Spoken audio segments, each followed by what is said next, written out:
Hi, அனைவருக்கும் தீபாவளி நல்வாழ்த்துக்கள். இது சந்தோஷமாகவும் சொல்ல முடியல, வருத்தமாகவும் சொல்ல முடியல. காரணம் என்ன அப்படின்னா, நிறைய மாவட்டங்களில் கனமழையினால வெள்ளப்போக்கு அதிக அளவில் போய் நிறைய குடும்பங்கள் வீடுகளை இழந்து தவிக்கிறாங்க, உடைமைகளை இழந்து தவிக்கிறாங்க.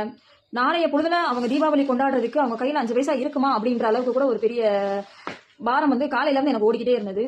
எனக்கு உண்மையிலே தீபாவளி கொண்டாடுறதுக்கு ஒரு மனசே இல்லை. இருந்தாலும் அவர்களை நினைச்சுன்னா ஒரு பெயின் உள்ளுக்குள்ள ஓடிக்கிட்டு தான் இருக்கு.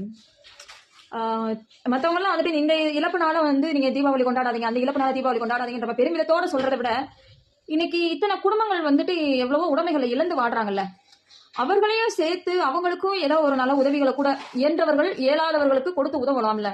அதெல்லாம் செய்வாங்களாங்கிறது தெரியல. ஏன்னா அவங்க எந்த இடத்துல வைக்கப்பட்டிருக்காங்களோ சேம் அதே இடத்துல தான் வைக்கப்பட்டிருப்பாங்க. உறவுகள் மற்ற வேற அவங்களுக்கு உறவுகளோ இல்ல பணக்காரங்களா இருக்காங்களோ இல்ல ஒரு படி மேல இருக்கிறவங்க கூட ஓகே, மற்ற அவங்களோட ரிலேட்டிவ் வீடுகள் கூட போகலாம். ஆதரவே இல்லாதவர்கள்லாம் எங்க போய் நிற்பாங்க? நினைக்க கொஞ்சம் கஷ்டமா இருக்கு. அதுவும் தேனி மாவட்ட மக்கள் கம்பத்தில் இருக்கிற மக்கள் ரொம்ப கஷ்டமா இருக்கு. அவர்களை நினைச்சா பள்ளத்தாக்குல எவ்வளவு தண்ணீர் போய் அந்த வீடுகள்லாம் அழிஞ்சு அந்த உடைமைகளை இழந்து நின்று அவர்கள் பேட்டி கொடுத்தப்பறம் தான் அதை கேட்கும் பொழுதும் அதை பார்க்கும் பொழுது மனசு ரொம்ப வருத்தமா இருந்துச்சு. என் பையன் கூட சொன்னான், பெரிய வெடியெல்லாம் இல்லை, என்ன செய்ய.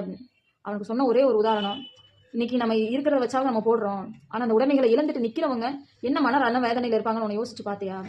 அவ எதுவுமே பேசல, அப்படியே சைலண்ட் ஆயிட்டான்.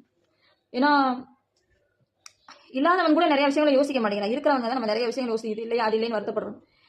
எனக்கு தெரிஞ்சு அந்த பகுதியில் இருக்கிறவர்களாக இருந்தாலும் சரி, வேற ஒரு பகுதியில் இருந்தாலும் சரி, அவங்களுடைய பாதுகாப்பாக இருக்கிற இடங்களுக்கும் பாதுகாப்பு முகாம்கள்லையும் அவர்களுக்கான ஏதாவது நல்ல உதவிகளை நீங்கள் எல்லாம் செஞ்சீங்கன்னா கொஞ்சம் நல்லா இருக்குமோன்னு மனசுக்கு தோணுச்சு. ஸோ அதனால தான் அந்த ஒரு பதிவை செய்கிறேன். அந்த சுற்றுப்பாடில் இருக்கிறவங்க இல்லாதப்பட்டவர்களுக்கு கொடுத்து உதவுனீங்க அப்படின்னா மேலே மனசார அவங்களும் உங்களை இந்த நாளில் அவங்கள ஒரு தெய்வமாக பார்ப்பாங்க.